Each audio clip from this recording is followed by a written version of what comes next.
दोस्तों ये टॉपिक का नाम देखिए, what India needs is a greendustrial plan. What is the meaning of greendustrial plan? इसका मतलब क्या होता है, क्या है ये, राइट? और क्यों भारत को इसकी जरूरत है? इकोनॉमिक टाइम्स ने एक बहुत ही अच्छा टॉपिक जो है वो कवर किया है। जहां तक मुझे पता है किसी भी दूसरे न्यूज़पेपर ने ये ग्रीनडस्ट्रियल प्लान के बारे में किसी भी प्रकार की डिस्कशन नहीं की है, तो ये अपने आप में एक बहुत ही इंपॉर्टेंट टॉपिक है। आई एम श्योर आने वाले समय में दूसरे न्यूज़पेपर्स भी या फिर दूसरे सोर्सेस से भी हमें ग्रीनडस्ट्रियल प्लान के बारे में और ज़्यादा जानने को मिलेगा। लेकिन आज आपके लिए ये वाला टॉपिक जो है ये बहुत ही इंपॉर्टेंट है, आउट ऑफ द बॉक्स है, लेकिन भारत के लिए बहुत ही इंपॉर्टेंट है। इंडिया एनर्जी वीक 2023 भारत ने लॉन्च किया और एज वी नो कि भारत जो है वो G20 का करंट प्रेसिडेंट है। और G20 के कैलेंडर की बात करें, जो बड़ी बड़ी इवेंट्स होगी, तो उसमें से सबसे पहली मेजर इवेंट जो हुई that was India energy week 2023। इस इंडिया एनर्जी वीक 2023 को एड्रेस करते हुए हमारे देश के प्राइम मिनिस्टर नरेंद्र मोदी साहब ने यह बताया है कि भारत में एनर्जी लैंडस्केप की बात करें या फिर एनर्जी सेक्टर की बात करें तो ग्रोथ की अपॉर्चुनिटीज जो है वो काफ़ी ज़्यादा हैं।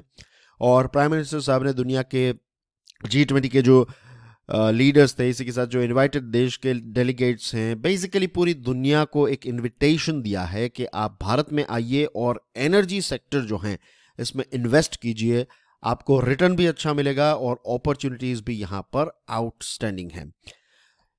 Life, right? मिशन लाइफ के बारे में मैं हर रोज बताता हूं, right? Curiously education proudly supports mission life. तो मिशन लाइफ का फुल फॉर्म है mission for lifestyle for environment initiative. इसमें क्या करना है, इसमें हमें अपनी जो लाइफस्टाइल है उसको इस प्रकार से ढालना है कि हम सस्टेनेबल जीवन जिए, राइट? लो एमिशन करें। तो यही सस्टेनेबल और लो एमिशन ऑप्शंस जो हैं वो भारत के लिए और दुनिया के लिए बहुत ही इंपॉर्टेंट है। अभी हम बात कर रहे थे चिली के बारे में, राइट? चिली में क्या हुआ, हीट वेव्स की वजह से फॉरेस्ट फायर्स हुए और मैंने उस समय पर न्यूज़ वाली सीरीज में हमने इसको कवर किया था। By the way let me tell you दोस्तों, अभी क्यूरियसली एजुकेशन पर 3 सीरीजेस जो हैं वो रेगुलरली चल रही हैं। एक है न्यूज़ फॉर यूपीएससी, इसमें आपको मोस्ट इंपॉर्टेंट देश विदेश के जो न्यूज़ हैं वो मिल जाएंगे। राज्य के न्यूज़ भी इसी में कवर किए जाते हैं अगर वो इंपॉर्टेंट है तो। नंबर 2 इज जो अभी आप देख रहे हैं एडिटोरियल्स एंड आर्टिकल्स एनालिसिस, आप इसको द हिंदू एनालिसिस भी कह सकते हैं, नाम में क्या रखा है। The main important thing here is कि जो most important editorials and articles होते हैं उनका एनालिसिस आपको इस सीरीज में मिलता है। Number 3 is financial news analysis, जिसमें आपको बिजनेस, इकोनॉमी प्लस फाइनेंशियल क्षेत्र के साथ जुड़े हुए जो न्यूज हैं वो मिलते हैं। तो ये 3 वीडियोस जो हैं वो आप देख लेते हैं तो पूरा एक कॉम्बो कवर हो जाता है। कंसिस्टेंटली अगर आप इन तीनों लेक्चर्स को देखेंगे तो लगभग सारे करंट अफेयर्स जो हैं वो आपके कवर हो जाएंगे। खास करके अगर आप नेशनल लेवल की यूपीएससी लेवल की तैयारी कर रहे हैं तो राज्य लेवल की तैयारी कर रहे हैं तो भी आपको देश विदेश के मोस्ट इंपॉर्टेंट टॉपिक्स जो हैं उस पर एक अच्छी ग्रिप जो है वो आपकी हो जाएगी, ठीक है? तो दोस्तों ये जो sustainable and low emission options हैं वो बहुत ही इंपॉर्टेंट हैं और इसी चीज़ को ध्यान में रखते हुए, और सिर्फ इतना ही नहीं लेकिन दूसरी कुछ चीज़ें हैं जिनको ध्यान में रखते हुए भारत को एक स्ट्रेटेजिक ग्रीन इंडस्ट्रियल प्लान जो है वो डेवलप करना पड़ेगा। अब प्रश्न ये उठता है कि क्यों भारत को अलग से एक ग्रीन इंडस्ट्रियल प्लान की ज़रूरत है? द थिंग इज दोस्तों, हमारा जो क्लीन एनर्जी ट्रांजिशन का जो पूरा प्लान है वो एक चीज़ पर फोकस्ड है। पता है किस चीज़ पर? वो इस चीज़ पर फोकस्ड है कि जो रीन्यूएबल एनर्जी कॉस्ट है वो कम होते जा रहे हैं, तो हम एक ही चीज़ पर आगे बढ़ रहे हैं कि रीन्यूएबल एनर्जी के कॉस्ट कम हो रहे हैं तो हम उस पर ही ज़्यादा और ज़्यादा फोकस कर रहे हैं।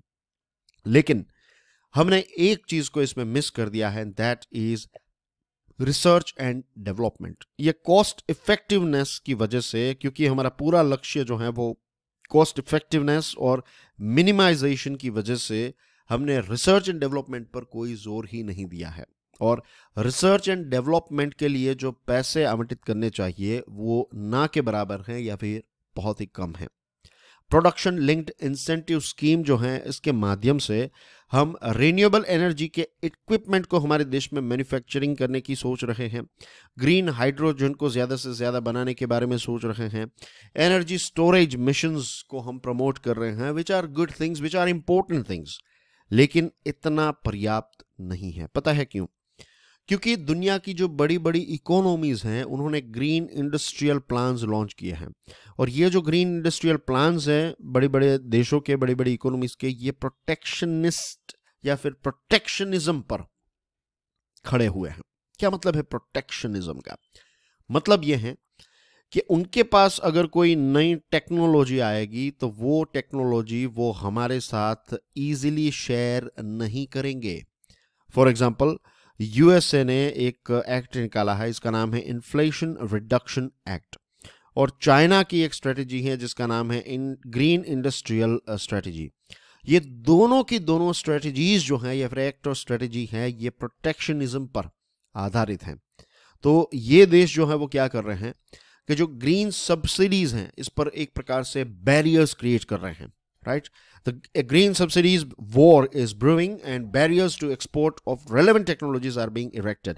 धीरे धीरे करके यूएसए, चाइना जैसे और दूसरे देश जो हैं वो ग्रीन टेक्नोलॉजी के ट्रांसफर को लेकर, इनके एक्सपोर्ट्स को लेकर बैरियर्स क्रिएट करेंगे, कुछ हर्डल्स क्रिएट करेंगे, और इसकी वजह से ये होगा कि क्लीन टेक्नोलॉजी के इन्वेस्टमेंट्स और ट्रेड जो हैं उस पर एक नेगेटिव इम्पैक्ट आएगी, और भारत जैसे देश के लिए ये एक बहुत ही बड़ा डिसएडवांटेज होगा, क्योंकि हमारा पूरा फोकस, जैसे मैंने आपको बताया, वो एक ही चीज़ पर है। हम नई टेक्नोलॉजीज या फिर रिसर्च एंड डेवलपमेंट पर इतना ज़्यादा जोर नहीं दे रहे हैं।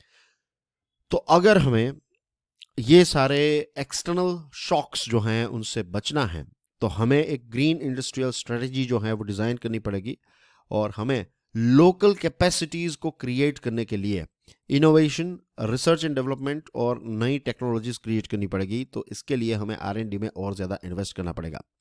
इसी के साथ साथ कुछ दिनों पहले ही मैंने आपको ये चीज़ बताई थी, एक गोल्डन ट्रायंगल के बारे में मैंने बताया था कि गोल्डन ट्रायंगल क्रिएट करने की ज़रूरत है, कि एक जगह पर यूनिवर्सिटीज़ होगी, एक जगह पर गवर्नमेंट होगी और एक जगह पर प्राइवेट कंपनीज होगी। तो गवर्नमेंट ऐसे रूल्स एंड रेगुलेशंस बनाएगी, यूनिवर्सिटीज़ को ऑटोनॉमी यानी कि स्वतंत्रता देगी, राइट? गवर्नमेंट जो है वो ऐसी पॉलिसीज बनाएगी जिससे प्राइवेट प्लेयर का इन्वेस्टमेंट रहे, और प्राइवेट प्लेयर्स जो है वो यूनिवर्सिटीज़ में इन्वेस्ट करे, गवर्नमेंट जो है वो यूनिवर्सिटीज़ में इन्वेस्ट करे, यूनिवर्सिटीज़ जो है वो रिसर्च एंड डेवलपमेंट करे, नई टेक्नोलॉजीज निकाले, नई थियरीज बनाए, और फिर इनको प्राइवेट प्लेयर्स इंप्लीमेंट करें, और फिर हम नई नई टेक्नोलॉजीज, नए नए प्रोडक्ट्स जो है वो बनाने लगे।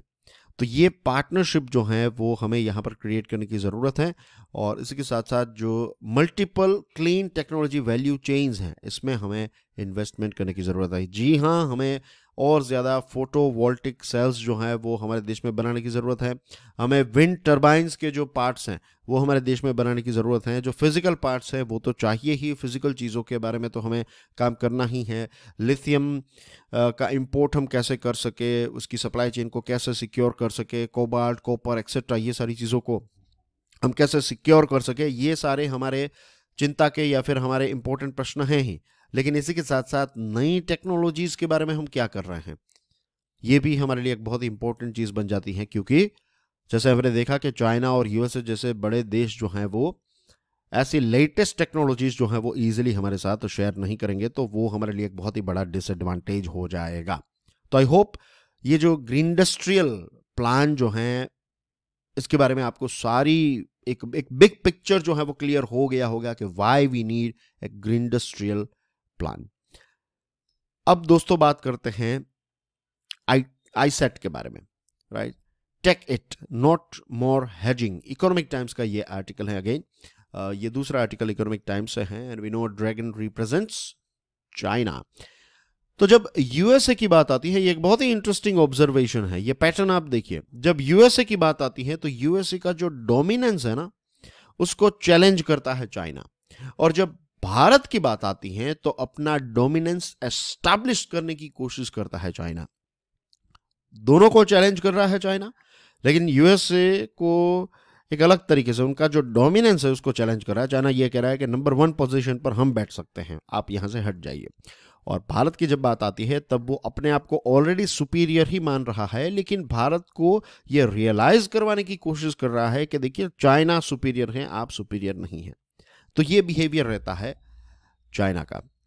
अब पूरी दुनिया जो है ये टेक्नोलॉजिकली अगर आप देखें तो दो ग्रुप्स में डिवाइड हो चुकी हैं। एक है यूएसए का ग्रुप और एक है चाइना का ग्रुप। जब हम यूएसए की बात करते हैं तो मैं कुछ ही नाम यहां पर लूंगा, राइट, बाकी के नाम आपको पता ही हैं, एप्पल, गूगल एक्सेट्रा। और जब हम चाइना की बात करते हैं तो नाम आता है ZTE, हुआवे, ये सारी कंपनीज। अब कुछ रिपोर्ट्स कुछ जगहों पर मैंने पढ़ा था कि एप्पल के जो फोन्स हैं ना उतने ही अच्छे फोन्स हुआवे भी बनाती है, ये चाइना की कंपनी है। और यूएसए और चाइना के बीच में जो ट्रेड वॉर स्टार्ट हुआ उस समय पर जो एनालिसिस मैंने किया था तो उस समय पर मैंने बताया था कि ये ट्रेड वॉर जो है इसके भी अगर कोर में जाए, डीप में जाए, तो हमें पता चलता है कि it is more about tech war, right. US China tech war जो है वो और ज्यादा, क्योंकि टेक वॉर में सारी चीजें आ गई, इसमें स्पेस वॉर भी आ गया, या फिर स्पेस में डोमिनेंस, राइट, टेक्नोलॉजी में डोमिनेंस आ गया, मेडिकल क्षेत्र में, मोबाइल में, कार मैन्युफैक्चरिंग में, हर क्षेत्र में। तो ये टेक वॉर जो है ये और ज्यादा डीप है, लेकिन ऊपर ऊपर से लोगों को यही लगता है कि दोनों देशों के बीच में ट्रेड वॉर चल रहा है, लेकिन नहीं, रियल जो उसका वॉर है in my opinion it is tech war. क्योंकि दोनों देश ये जानते हैं कि जो भी देश टेक्नोलॉजिकली सुपीरियर होगा वही देश फ्यूचर में जीतेगा, या फिर फ्यूचर में वही देश जो है वो दुनिया पर डोमिनेंस अपना स्थापित कर पाएगा। अब हमारे अजीत डोवाल साहब जो नेशनल सिक्योरिटी एडवाइजर हैं वो गए थे यूएसए, और वहां पर भारत और यूएसए ने लॉन्च किया है initiative on critical and emerging technologies, जिसको हम आईसेट कहेंगे, राइट। तो ये आईसेट जो है ये स्ट्रेटेजिकली सिग्निफिकेंट है दोनों देशों के लिए। पूरा अगर नाम देखेंगे तो it is about critical and emerging technology, जो नई नई टेक्नोलॉजीज आ रही है। अब आप कहेंगे कि सर अभी आप बता रहे थे कि ग्रीन एनर्जी और इन सारी टेक्नोलॉजीज को भारत के साथ शेयर नहीं किया जाएगा, तो फिर यहाँ पर आईसेट है। आईसेट जो है वो कुछ इजी स्टेप्स पर काम करेगा, उसके बाद कुछ डिफिकल्ट स्टेप्स को कवर करेगा, और उसके बाद फ्यूचर में शायद ये ग्रीन टेक्नोलॉजीज, जो नई नई ग्रीन टेक्नोलॉजीज हैं, वो यूएसए भारत के साथ शेयर करे चाइना को पीछे रखने के लिए। लेकिन हमें किसी भी देश पर इतना निर्भर नहीं रहना चाहिए। एक वक्त था जब हम यूएसए पर हेविली डिपेंडेंट थे ऑन फूड। क्या आपको पता है इसके बारे में कि भारत जो है जब आज़ाद हुआ तब हमारे पास फूड सिक्योरिटी नहीं थी, और 1960s और 70s, लगभग 70s, अर्ली 70s और 60s तक, तो जब तक ग्रीन रेवोल्यूशन सक्सेसफुल नहीं हुआ तब तक बड़े बड़े कंटेनर्स जो हैं, बड़े बड़े जहाज़ों में यहाँ पर अनाज यूएसए भेजता था, और वो अनाज डिस्ट्रीब्यूट करके हमारा पेट जो है वो हम भरते थे। ऐसी हमारी सिचुएशन थी, और आज हमारा देश जो है वो ये सारी चीज़ें एक्सपोर्ट कर रहा है, राइट। हम फूड सिक्योर हो चुके हैं और हम दुनिया के दूसरे देशों में बहुत सारा फूड जो है वो एक्सपोर्ट करते हैं। तो उस समय पर भी हमने राह नहीं देखी थी, इस समय पर भी हम राह नहीं देखेंगे, हम नई नई टेक्नोलॉजीज को खुद डेवलप करेंगे। It's like reminds me of कोविड-19 वाला एरा, कि कोविड-19 के टाइम पर क्या हम ऐसा राह देख रहे थे कि यूएसए या फिर यूके या फिर फ्रांस जैसे देश कोविड की वैक्सीनेशन निकालेंगे और फिर उसको हम यहाँ पर प्रोड्यूस करेंगे? नहीं, हमने R&D की, हमने एक और वैक्सीन, मीन्स यूके की वैक्सीन के साथ तो मिलकर हमने प्रोडक्शन किया, लेकिन अपनी खुद की वैक्सीन भी भारत ने बनाई ना, तो वो हमें कितनी काम आई। That's the thing. तो ये स्ट्रेटेजिकली आईसेट जो है ये दोनों देशों के लिए इंपॉर्टेंट है, और आईसेट जो है उसकी सबसे अच्छी बात जो है वो ये है कि ये सिर्फ आइडियाज के बारे में बात नहीं करता है, ये इम्प्लीमेंटेशन पर जोर देने वाला एक नया इनिशिएटिव है, which is a very good thing. अब चाइना जो है दोस्तों, चाइना का टेलीकॉम सेक्टर और आईटी सेक्टर जो है वो काफ़ी स्ट्रॉन्ग है, और काफ़ी दुनिया के अलग अलग देशों के अलग अलग जगहों पर काफ़ी ज़्यादा वो पेनिट्रेट भी कर चुका है। वो बात अलग है कि यूके ने फिर उनका 5G का प्लान ड्रॉप कर दिया चाइना के साथ। दूसरे देशों ने भी सिक्योरिटी और डेटा सिक्योरिटी को ध्यान में रखते हुए, डेटा प्राइवेसी और प्रोटेक्शन को ध्यान में रखते हुए चाइना के साथ डील नहीं की, क्योंकि चाइना के बारे में ये कहा जाता है कि उनके आईटी के इक्विपमेंट्स जो हैं वो डेटा कलेक्ट करते हैं, और सारा डेटा जो है वो फिर चाइनीज़ सर्वर्स में ट्रांसफ़र किया जाता है, राइट। और फिर उस हिसाब से मीन्स हमें कंट्रोल कर सकते हैं, अब डेटा के बारे में मैं और ज़्यादा डीपली नहीं जाऊंगा। आई एक्सपेक्ट कि आपको पता है कि डेटा का कैसा मिसयूज़ किया जा सकता है। डेटा को आज के ज़माने का ऑयल भी कहते हैं, राइट। अब गलवान इंसिडेंट जब हुआ तब भारत को यह रियलाइज़ हो गया कि हम 5G और इन सारी चीज़ों की जब भी बात आती है तो हम चाइना पर रिलाई नहीं कर सकते, तो भारत के लिए एक ही बेस्ट रास्ता था, and that was go with USA and shut the door for China. तो ये जो गलवान वाला इंसिडेंट हुआ, इसकी वजह से टेक्नोलॉजिकली हमने अपने आप को डीकपल कर लिया, यानी कि चाइना से एक प्रकार से रिश्ता जो है वो तोड़ दिया, खास करके डिजिटल और इमर्जिंग टेक एरियाज में। दूसरी बहुत सारी चीजें हैं जो चाइना से आज भी यहाँ पर आती हैं, लेकिन अब दुनिया के दूसरे देशों की तरह भी भारत जो है वो इन सारी चीज़ों को प्रोड्यूस करना चाहता है, और दूसरे देशों ने जो एग्जिट चाइना पॉलिसी निकाली है, तो इसमें भारत हेविली अपने आप को प्रमोट कर रहा है कि वो सारी फैक्ट्रीज आप यहाँ पर आने दीजिए, हम यहाँ पर उनका प्रोडक्शन करेंगे। फॉर एग्जाम्पल एप्पल, तो एप्पल का प्रोडक्शन काफ़ी अच्छा हुआ। अभी कुछ दिनों पहले हम बात कर रहे थे कि जो इलेक्ट्रॉनिक आइटम्स भारत ने एक्सपोर्ट की, राइट, तो उसमें बहुत बड़ा रोल जो है वो मोबाइल फ़ोन्स ने प्ले किया, और मोबाइल फ़ोन्स में लगभग 50% जितना जो एक्सपोर्ट था मोबाइल फ़ोन्स की कैटेगरी में वो एप्पल से था। सबसे ज़्यादा एक्सपोर्ट मोबाइल फ़ोन के एप्पल ने किया, उसके बाद सैमसंग का नंबर था। तो ये कुछ चीज़ें जो हैं वो एक दूसरे के साथ कनेक्टेड होती हैं। जब हम सारी चीज़ों को समझते हैं ना, तो फिर हमें बहुत सारी दूसरी चीज़ें भी मिलने लगती है। It's all about interdisciplinary approach. तो टेक्नोलॉजिकली हमने अपने आप को डीकपल कर लिया। अब ICET जो है, इसकी सबसे खास बात यह है कि इसका लोकेशन कहाँ पर है। I am not talking about the office, I am talking about कि इसकी फिजिकल ऑफिस कहाँ होगी। It's not like that. ICET की सबसे अच्छी बात यह है कि जो ये नेशनल सिक्योरिटी काउंसिल्स हैं दोनों देशों के, यूएसए और इंडिया के, तो ये नेशनल सिक्योरिटी काउंसिल्स जो हैं वो इनको हैंडल करेंगे। इसका मतलब ये है कि ये डायरेक्टली जो टॉप लेवल की ऑफिस है सरकार की, तो वहाँ से इसको हैंडल किया जाएगा, यहाँ से इसको बूस्ट मिलेगा। और सबसे पहले क्या होगा, जो हाई परफॉर्मिंग कंप्यूटिंग है या फिर कंप्यूटर्स हैं, HPC जिसको कहते हैं, तो HPC पर एक प्रकार से HPC और सोर्स कोड जो है, तो इस पर बैरियर्स थे। तो यूएसए इनका एक्सपोर्ट भारत को नहीं करता था। तो ICT डॉक्यूमेंट जो है वो ये कहता है कि ये कांग्रेस के साथ मिलकर ये HPC और सोर्स कोड जो हैं तो इनके बैरियर्स को हटाने में काम करेगा। और इसी के साथ साथ जो भारत हैं अभी Tier 3 में है, यूएसए का एक लिस्ट है एक्सपोर्ट एडमिनिस्ट्रेशन रेगुलेशंस, और जब कंप्यूटिंग की बात आती है तो इसमें Tier 3 कैटेगरी में है। 1990s में नेशनल डिफेंस ऑथराइजेशन एक्ट के तहत भारत को इस लिस्ट में डाला गया था, और इसकी वजह से ये हुआ है कि जो हमारी प्राइवेट कंपनीज हैं उनको ये हाई परफॉर्मिंग कंप्यूटिंग जो है उसका एक्सेस नहीं मिलता है फ्रॉम यूएसए। लेकिन अब ISET जो है वो ये काम करेगा कि ये बैरियर्स हट जाए, ताकि ये हाई परफॉर्मिंग कंप्यूटिंग जो है वो हमारे क्षेत्रों के पास भी आए। दूसरी जो चीज़ है वो है कि यूएसए जो है वो भारत को अपना मेजर डिफेंस पार्टनर के तौर पर स्वीकारता है और कहता है। तो ये चीज़ जो है वो सिर्फ बातों में या फिर जॉइंट स्टेटमेंट में नहीं, ग्रास रूट रियलिटी में भी ये चीज़ दिखनी चाहिए। तो एक तो ये हाई परफॉर्मिंग कंप्यूटिंग आ गया। दूसरी चीज़ जो ISET ने की वो ये थी कि जो जनरल इलेक्ट्रिक हैं, GE कंपनी है, ये जेट इंजन्स इंडिया को प्रोवाइड करेगी, और ये जेट इंजन्स जो हैं वो हमें किसके लिए चाहिए, तेजस के लिए चाहिए। लाइट कॉम्बैट एयरक्राफ्ट हमारा इंडिजीनियस वाला है ना, हमने हमारे देश में बनाया है तेजस। तो इसके लिए जो इंजन्स हैं वो जनरल इलेक्ट्रिक GE कंपनी जो है वो प्रोवाइड करेगी, और ये चीज़ पर भी ISET जो है वो काम करेगा। इसी के साथ म्यूनिशन टेक्नोलॉजीज, म्यूनिशन यानी कि इस प्रकार के बॉम्ब्स होते हैं कि उसको ड्रॉप किया जाता है और उसमें बहुत सारे छोटे छोटे बॉम्ब्स होते हैं, राइट। तो ऐसी टेक्नोलॉजीज जो हैं इन पर काम करेगा भारत और यूएसए। पहले ऐसा था कि रशिया के साथ हमारा एक स्पेशल डिफेंस रिलेशन था, तो इसको लेकर यूएसए जो है वो थोड़ा डिसकंफर्टेबल फील कर रहा था। लेकिन अब जिस हिसाब से रशिया और चाइना की एक टीम हो चुकी है, और भारत ने ये बताया है कि हम हमारी डिफेंस जो हमारी डिफेंस इंपोर्ट्स हैं या फिर हमारे डिफेंस के सोर्सेस हैं उनको डाइवर्सिफाई करना चाहते हैं, हम लाइक माइंडेड देशों के साथ आगे बढ़ना चाहते हैं। और रशिया के साथ बड़ा प्रॉब्लम ये भी है कि नॉर्मल टाइम्स में भी उनकी डिलीवरीज जो हैं वो टाइम पर नहीं होती थी, मेंटेनेंस जो है वो टाइम पर नहीं होता था। और अब यूक्रेन और रशिया के बीच में जो युद्ध चल रहा है, इसकी वजह से बहुत सारी चीज़ें जो हैं वो डिले हो चुकी हैं ऑब्वियसली। और भारत जो है वो स्ट्रेटेजिक ऑटोनोमी एक्सप्लोर कर रहा है, और इसी चीज़ को ध्यान में रखते हुए भारत जो है वो दूसरे देशों के साथ पार्टनरशिप कर रहा है। और यूएसए जो है अब ये म्यूनिशन टेक्नोलॉजीज जो है वो मिलकर डेवलप करने के बाद मीन्स भारत के साथ मिलकर डेवलप करना चाहता है, या फिर हमें टेक्नोलॉजी ट्रांसफर करेगा।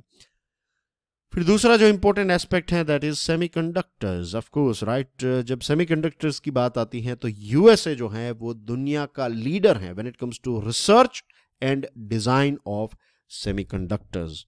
और यहाँ पर भी आईसेट जो है वो ये बता रहा है कि दोनों देश मिलकर काम करेंगे। अब ताइवान जो है ये चिप मेकिंग में एक बहुत बड़ा देश है, चाइना जो है वो चिप का एक बहुत बड़ा बायर है, लेकिन आज भी ये जो लैब्स हैं, रिसर्च लैब्स जो हैं वो यूएसए की हैं। और इंटरेस्टिंग बात यह है कि ये बड़ी बड़ी जो यूएसए की रिसर्च लैब्स हैं, इसमें जो वर्कफोर्स है ज़्यादातर आपको इंडियंस देखने को मिलेंगे। तो भारत वो वर्कफोर्स प्रोवाइड करेगा, यूएसए अपनी रिसर्च और टेक्नोलॉजी प्रोवाइड करेगा, और हम मिलकर इसमें भी मैन्युफैक्चरिंग कर सकते हैं। लेकिन हमारी वर्कफोर्स को और ज़्यादा बूस्ट करने के लिए we need to ramp up our STEM यानी कि साइंस, टेक्नोलॉजी, इंजीनियरिंग और मैथमेटिक्स के कोर्सेज जो हैं भारत में, उसको भी हमें अपग्रेड करने की ज़रूरत रहेगी। और इसी के साथ साथ मैन्युफैक्चरिंग इकोसिस्टम को बूस्ट करना पड़ेगा। वैसे प्रोडक्शन लिंक्ड इंसेंटिव स्कीम जो है इसके ये सेमीकंडक्टर की, अभी हम फाइनेंशियल न्यूज़ में बात कर रहे थे वेदांता के बारे में, राइट, फॉक्सकॉन और वेदांता के बारे में हम डिस्कस कर रहे थे, आपको याद होगा, अभी 2 दिन पहले की बात है। तो उसमें मैंने पीएलआई के बारे में बताया था। तो ये सेमीकंडक्टर पीएलआई जो है वो चल रही है, और बहुत सारी कंपनीज जो हैं उन्होंने अप्लाई भी किया है। फिर एक ऐसा एरिया जिसमें आईसेट काम करेगा, that is artificial intelligence, of course, right. और ये आर्टिफिशियल इंटेलिजेंस जो है ये दोनों देशों की डेमोक्रेटिक वैल्यूज़ और सारी चीज़ों को ध्यान में रखते हुए इसको डेवलप किया जाएगा, ताकि आर्टिफिशियल इंटेलिजेंस का दुरुपयोग ना हो।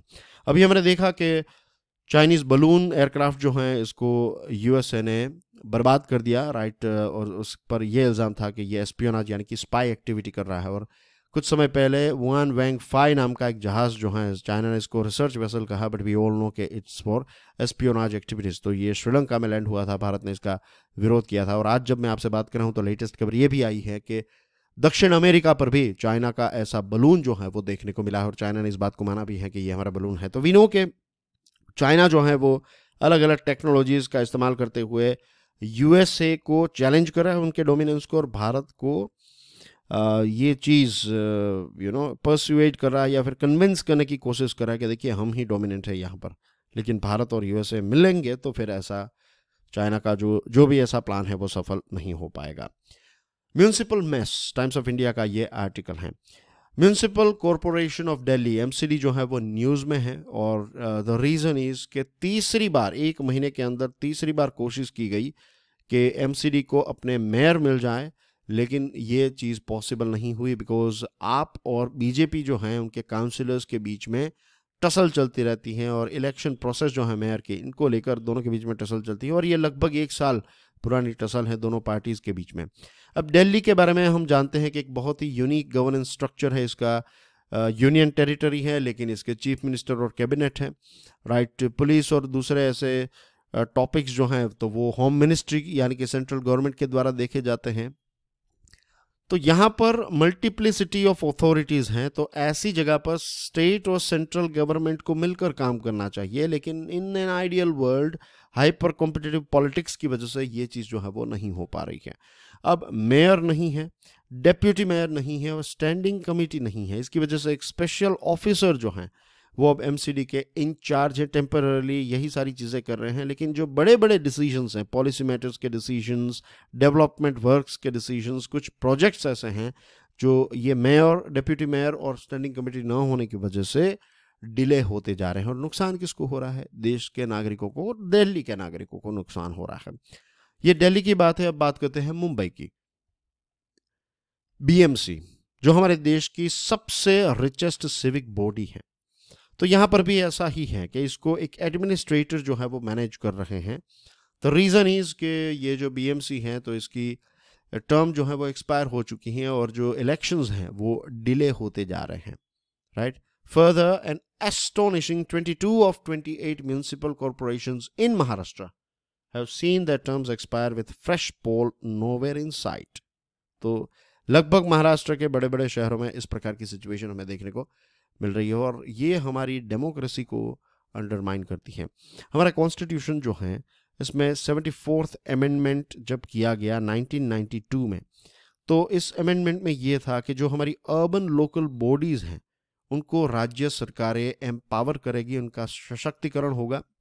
लगभग 18 जितने फंक्शंस जो हैं तो इनकी रिस्पॉन्सिबिलिटीज़ अर्बन लोकल बॉडीज़ को दी जाएगी। इसमें urban planning, regulation of land, regulation of land use, water supply और इसके अलावा बहुत सारी चीज़ें इसमें इन्वॉल्व हैं। लेकिन 2020 का PRS लेजिस्लेटिव रिसर्च का एक पेपर ये कहता है, उनकी फाइंडिंग स्टडी ये कहती हैं कि आज भी ज़्यादातर राज्य सरकारें जो हैं वो लोकल बॉडीज़ के साथ पावर भी शेयर नहीं करते हैं और पैसे भी उतने कोई ख़ास शेयर नहीं करते हैं। This reminds me of Batman. Yes, I am talking about Batman. The reason is, आपने देखा होगा वो बैटमैन में कौन सा वो शहर था, नाम भूल गया मैं, एक फिक्शनल शहर बताया जाता है, मुझे अभी नाम याद नहीं आ रहा, बट आई एम श्योर आपने बैटमैन फिल्म देखी है तो आपको पता होगा कि एक शहर है, उसमें गुंडे काफ़ी ज़्यादा हो गए एक्सेट्रा। तो जो वहाँ के मेयर हैं वो पूरी कोशिश कर रहे हैं और सारे डिसीजंस जो हैं वो एज पर दिस फिल्म वो मेयर लेते हैं उस सिटी के। लेकिन मेयर की और जो सोसाइटी है उसकी मदद करने के लिए कौन आता है? ऑफ कोर्स बैटमैन आता है, राइट? तो दिस इज द थिंग। तो यहाँ पर एक means why I am talking about Batman, because the thing is के कुछ ऐसे देश हैं और कुछ ऐसे बड़े शहर हैं जैसे कि न्यूयॉर्क हैं, लंदन हैं, टोक्यो हैं, ऐसे कुछ शहर हैं जिसमें आज भी ऐसा है कि उस शहर के सबसे ताकतवर व्यक्ति अगर कोई है जिसके पास सारे पावर्स हैं तो वो उस शहर के मेयर होते हैं। और मेयर्स जो होते हैं वो सारे डिसीजंस जो हैं वो लेते हैं। इलेक्शन होता है मेयर का और स्टेट गवर्नमेंट जो है वो भी मेयर के क्षेत्र में दखल अंदाजी नहीं करती हैं, वो मिलकर काम करते हैं। लेकिन हमारे यहाँ पर क्या है कि जो means I am talking about reality, right? Grass root reality में क्या होता है कि आप किसी भी लेट्स से एक बड़ा शहर है, फॉर एग्जांपल अहमदाबाद की बात कर लें, राइट? अब अहमदाबाद जो है उसके अगर लेट्स से मेयर हैं वो इतने पावरफुल हो जाए और इतने फेमस हो जाए तो फिर जो चीफ मिनिस्टर हैं गुजरात के, तो उनकी जो पॉपुलैरिटी है उससे ज़्यादा मेयर की पॉपुलैरिटी हो सकती है। और ऐसा भी हो सकता है कि फ्यूचर में अहमदाबाद का मेयर जो है वो CM बन जाए। फॉर एग्जांपल लंदन के जो मेयर थे बोरिस जॉनसन थे और बोरिस जॉनसन हैं वो UK के फिर प्राइम मिनिस्टर बने। तो आई एम नॉट सेइंग कि हर बार ऐसा होगा, but I am just giving you one example. ये जो डर है, इस डर की वजह से ही स्टेट गवर्नमेंट्स जो हैं जो टॉप पर पहुंच गए, जो CM लेवल के लोग हैं, वो फिर शहरों को ये पावर्स नहीं देते हैं। लेकिन इसमें नुकसान जो है वो किसका हो रहा है? उस शहर का और उस शहर में बसने वाले लोगों का। हम जानते हैं कि हमारे देश के बड़े बड़े शहरों की सिचुएशन क्या, कितना पोल्यूशन, कितना ट्रैफिक, राइट, और कितना डिले होता है। I will tell you about my city Rajkot. Rajkot वैसे एक बहुत ही अच्छा शहर है, लेकिन राजकोट में सबसे बड़ा प्रॉब्लम जो मैं देखता हूँ, अभी नए नए ब्रिजेस जो है वो राजकोट में लॉन्च किए गए। अब ये एक ब्रिज जो है वो लॉन्च किया तो यहाँ पर एक सर्कल बना दिया, तो अब ये सर्कल में बहुत ट्रैफिक है। तो फ्यूचर में ये दोनों ब्रिज को कनेक्ट किया जाएगा। अगर कोई ग्रास रूट लेवल का व्यक्ति यहाँ पर होता है, लेट्स से मेयर उतने ताकतवर होते, तो फिर वो पहले से ही ये डिसाइड करते कि यहाँ पर 2 ब्रिजेस नहीं, एक ही ब्रिज बना दीजिए एक टाइम में, राइट? और ये नीचे उतरने के रास्ते जो है वो साइड में से हम दे सकते हैं ताकि किसी भी सर्कल्स में ट्रैफिक ना हो। Just giving you one example. और 2035 तक रिपोर्ट्स ये कहती है कि 675 मिलियन इंडियंस जो हैं, right, they will be living in urban centres, right? तो हमारे शहर जो हैं वो और ज़्यादा बिजी होंगे और भारत को चाहिए स्मार्टर सिटीज़, और इसके लिए हमें चाहिए स्ट्रॉन्ग लोकल बॉडीज़। और ये तब तक नहीं हो पाएगा जब तक म्यूनिसिपल इलेक्शंस कंप्लीट ना किए जाए। ये तब तक नहीं होगा जब तक जो मेयर्स हैं, जो लोकल बॉडीज़ हैं, वो जब तक पावरफुल नहीं होगी तब तक हमारे शहर जो हैं वो न्यूयॉर्क, लंदन, टोक्यो जैसे शहर जो हैं वो उस लेवल के शहर जो हैं वो नहीं बन पाएंगे। Cruel crackdown, times of India का ये आर्टिकल है। दोस्तों, ये वाला आर्टिकल जो है ना, ये आपको थोड़ा कहते हैं ना पिंच ऑफ सॉल्ट से समझना है। पिंच ऑफ सॉल्ट का मतलब ये है कि थोड़ा अपना लॉजिक, थोड़ी अपनी बुद्धि जो है उसको यहाँ पर अप्लाई करना है। मैं पहली ये बात बता दूं कि चाइल्ड मैरिज का मैं प्रमोटर नहीं हूं। I don't support child marriage. Child marriage जो है वो किसी भी व्यक्ति के लिए सही नहीं है, राइट? तो सबसे पहले तो आप ये बात समझ लीजिए। अब आप सोच रहे होंगे कि सर ऐसी बात क्यों कर रहे हैं? द रीजन इज, आसाम के जो चीफ मिनिस्टर हैं हिमांता बिस्वा शर्मा, तो उन्होंने एक शॉक कैंपेन स्टार्ट किया चाइल्ड मैरिजेस के खिलाफ। एक अच्छी बात है ना, एक अच्छा स्टेप लिया उन्होंने। और लगभग 2500 जितने मैन को, राइट, यहां पर जो हस्बैंड्स थे 2500 जितने लोगों को फ्राइडे तक आसाम की सरकार ने अरेस्ट किया है। लेकिन ये अरेस्ट के बावजूद भी, ये अरेस्ट किस लिए किया है? चाइल्ड मैरिज हुए हैं, राइट। ये पुरुष जो हैं उनका विवाह ऐसी लड़कियों से हुआ है कि विवाह के टाइम पर ये लड़कियां जो हैं इनकी एज 18 साल से कम थी। लेकिन ये अरेस्ट के बावजूद भी, स्टेट गवर्नमेंट की सारी कोशिशों के बावजूद भी, क्या ये मैरिज जो हैं वो इनवैलिड होंगे? The answer is no. ये मैरिजेस जो हैं वो आज भी वैलिड हैं। आप सोच रहे होंगे कि ऐसा कैसे हो सकता है? द रीजन इज, अगर हम prohibition of child marriage act 2006 को देखें तो इसमें यह है कि अगर आपको ये जो मैरिज है उसको वॉइड करना है, इसको कैंसिल करना है, तो जो कॉन्ट्रैक्टिंग पार्टी है, contracting party to the marriage who was a child at the time of the marriage, यानी कि यहां पर जो ये 2500 लड़कों को पकड़ा गया है तो उनकी जो वाइव्स हैं, उनकी जो बीवियां हैं जो 18 ईयर्स से कम की थी, वो चाइल्ड थी व्हेन दे गॉट मैरिड। तो ये जो वाइव्स हैं उनको एक पिटीशन डिस्ट्रिक्ट कोर्ट में फाइल करनी पड़ेगी, तब जाकर ये मैरिज जो है वो नलीफाई हो सकता है। लेकिन जो वाइव्स हैं वो प्रोटेस्ट कर रही हैं पुलिस स्टेशन के बाहर, और उनका कोई ऐसा इंटरेस्ट नहीं है कि वो अपने हस्बैंड्स के खिलाफ इस प्रकार की पिटीशन फाइल करें। बहुत सारी महिलाओं ने का जो मीडिया इंटरव्यू लिया गया तो उन्होंने अपने हस्बैंड्स के प्रति प्यार जताया है। कुछ के तो बच्चे हैं, और कुछ परिवारों के लिए जो हस्बैंड्स पकड़े गए हैं वो सोल ब्रेड विनर हैं उन परिवारों के लिए। So this is the situation. अब नेशनल फैमिली हेल्थ सर्वे जो है वो ये कहता है कि 1992-93 की बात करें तो 54%, as you can read here, national family health surveys show that 54% of women aged 20 to 24 married before 18 in 1992-93। फिर ये आंकड़ा 2005-6 में 47% हो गया, और फिर 1990-21 में ये आंकड़ा 23 हो गया। ये हमारे नेशनल लेवल का डेटा है। तो ऑब्वियसली हम देखते हैं कि धीरे धीरे अवेयरनेस बढ़ती जा रही है, और इसके पीछे मेन रीजन है एजुकेशन और इनकम लेवल का इंप्रूव होना। और ये चीज जो है वो पार्लियामेंट भी जानती है, सेंट्रल गवर्नमेंट भी जानती है। दिस इज द रीजन कि सेंट्रल गवर्नमेंट ने ऐसा ब्लंट इंस्ट्रूमेंट, या फिर ऐसे लो होने के बावजूद भी सेंट्रल गवर्नमेंट ने इतना जोर नहीं डाला है, बिकॉज यहां पर एक कैच 22 सिचुएशन हो जाती है कि डायलेमा क्रिएट होता है कि एक तरफ आपके लॉज हैं, एक तरफ आपका कानून है, और दूसरी तरफ जो है वो आपका कल्चर है। कल्चर समझ लीजिए, या फिर आप इसको रियलिटी कह दीजिए कि राज्य में ये चीज हो रही है, और पहले से ही हो रही थी। आसाम और हमारे हर एक, गुजरात इतना डेवलप्ड राज्य है, यहां पर भी कुछ केसेस चाइल्ड मैरिजेस के होते हैं। तो ये रियलिटी है और ये कानून है।